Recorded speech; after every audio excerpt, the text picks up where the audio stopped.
Bismillahirrahmanirrahim. Alhamdulillahirabbil alamin. Wa bihi nasta'in wa la haula wa la quwwata illa billahil aliyyil azim. Wa sallallahu ala Muhammadin wa ala alihi thayyibin at-tahirin wa ashabil muntajabin.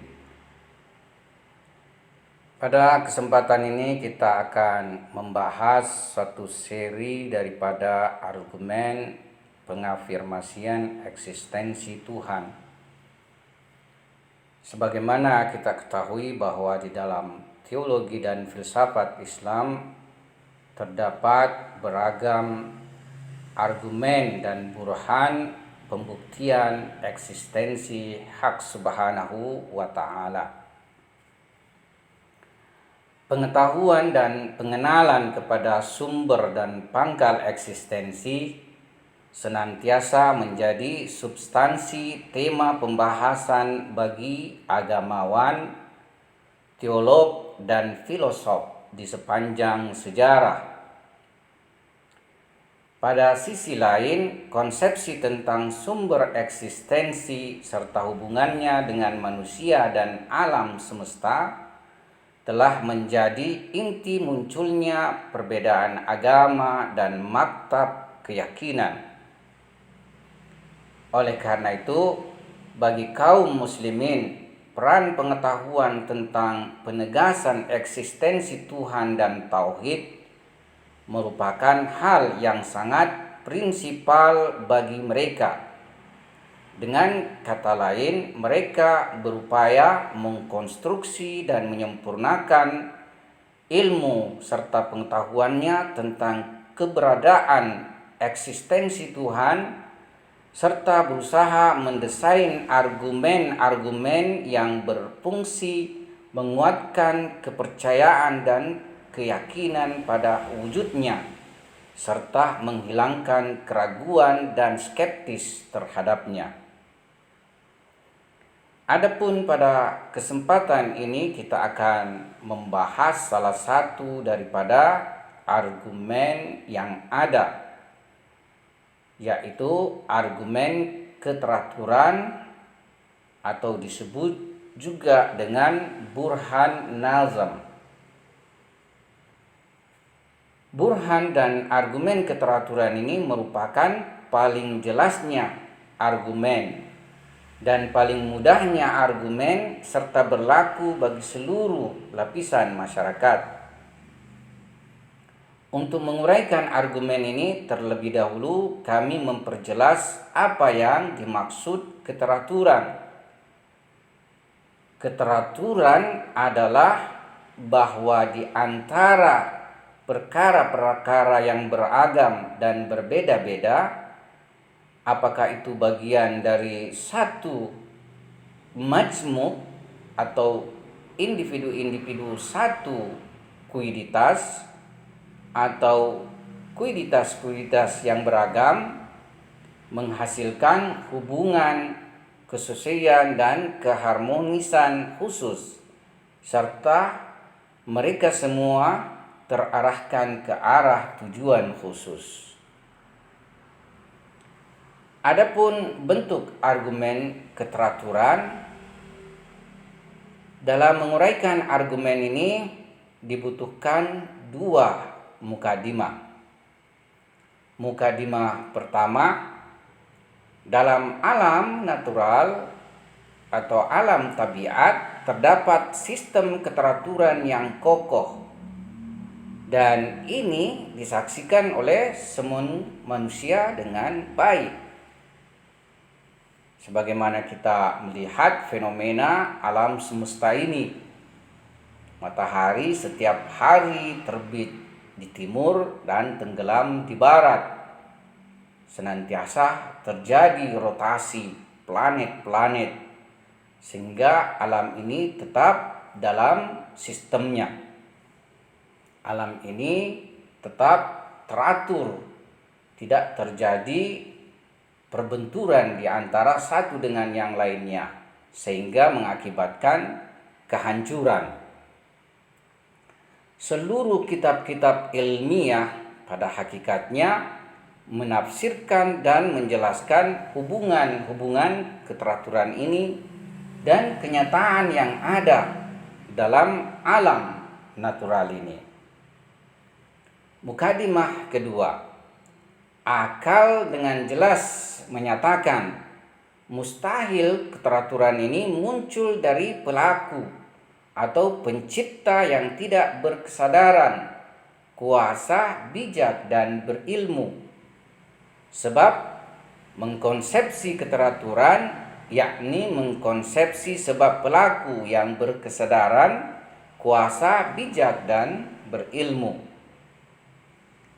Konklusi dari itu, keteraturan alam tabiat, keteraturan alam semesta berasal dari pelaku yang maha berkesadaran, maha kuasa, maha bijak, dan maha berilmu. Itulah yang disebut sebagai causa prima atau hak subhanahu wa ta'ala di dalam bahasa agama. Beberapa kritikan terhadap argumen ini. Seorang filosof empiris, David Hume, memberikan kritikan dan iskalan terhadap argumen ini. Menurutnya, syarat-syarat argumen eksperimen tidak dimiliki oleh argumen keteraturan. Dalam artian, syarat-syarat bagi argumen eksperimen tidak ada pada argumen tersebut. Dalam alam tabiat terdapat kejadian yang tidak teratur, yang tidak sesuai dengan klaim keberadaan keteraturan. Terdapat kemungkinan bahwa keteraturan dalam alam tabiat ini muncul dalam diri maujud-maujud tabiat itu sendiri. Anggaplah kita menerima bahwa burhan nazam itu membuktikan keberadaan pelaku yang berkesadaran, kuasa, bijak, dan berilmu. Tetapi ini tidak berarti bahwa burhan ini juga telah menetapkan seluruh sifat-sifat kesempurnaan pencipta.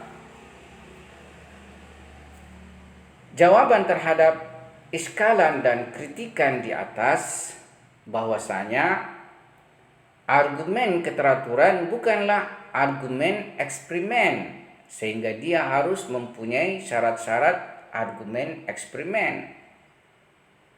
Tetapi ia suatu bentuk argumen metafisika. Karena itu ia hanya bertumpu pada argumen rasional dan akal. Dengan kata lain, akal ketika menyaksikan hubungan antara maujud-maujud, adanya kausalitas di antara mereka, dan kebertujuan dari maujud-maujud alam tabiat ini, maka ia menghukumi kemestian antara semua ini terjadi dengan adanya wujud berkesadaran dan berilmu. Adapun bentuk iskalan yang kedua, bahwasanya argumen ini tidak punya hubungan dengan argumen eksperimen atau hubungan dengan burhan nazam, yakni skala nomor 2 tidak punya hubungan dengan burhan nazam. Jadi jawaban kita bahwasanya kritikan dan skala nomor 2 tidak punya hubungan dengan argumen nazam. Sebab topan, banjir, gempa bumi, dan bencana-bencana alam lainnya, mereka juga mempunyai keteraturan khusus. Paling maksimal yang bisa timbul dari dalam diri alam tabiat adalah suatu keteraturan terbatas yang tidak dapat mengestimasi dan menjamin arah dan kebutuhan-kebutuhan yang mendatang seluruh maujud-maujud alam tabiat ini. Di samping itu, ia tidak akan mampu mengadakan hubungan yang sangat menakjubkan pada maujud-maujud alam ini. Itu pun pada maujud-maujud yang sangat beragam dan mempunyai efek serta kekhususan yang berbeda-beda. Oleh karena itu, risalah argumen keteraturan ini memang tidak sampai kepada penetapan sifat-sifat sempurna pencipta yang lainnya, seperti wajibul wujud dan sarmadi. Akan tetapi, risalah argumen ini hanya menegaskan bahwa alam tabiat ini tidak muncul secara kebetulan dan tidak juga dari kekhususan esensialnya sendiri, tetapi timbul dari maujud berkesadaran, kuasa, penuh perhitungan, dan maha mengetahui.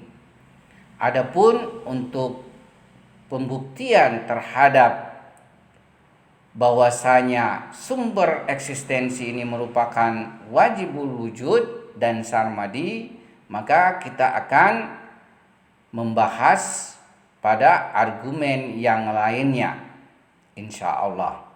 Assalamualaikum warahmatullahi wabarakatuh.